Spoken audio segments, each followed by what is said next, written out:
আমরা এমন এক সময়ে বসবাস করি যখন আমাদের প্রিয় মাতৃভূমি থেকে আমরা খবর পাই মানুষের নৈতিক অধঃপতন,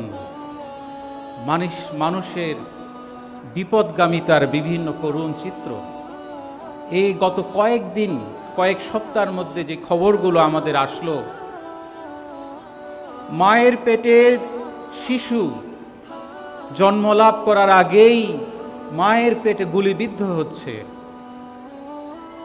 শিশুকে হত্যা করা হচ্ছে প্রকাশ্যে পিটিয়ে। সেখানে কি কেউ ছিল না? কেউ বলার ছিল না এভাবে নির্মমভাবে একটি শিশুকে তোমরা মেরো না?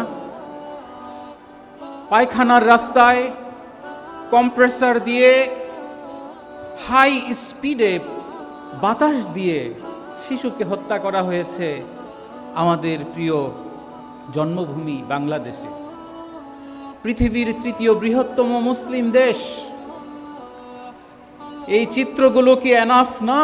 এই চিত্রগুলো কি যথেষ্ট না আমাদেরকে জিজ্ঞেস করার যে আমরা কি কোরআনের আলোকে সত্যিই আলোকিত হয়েছি?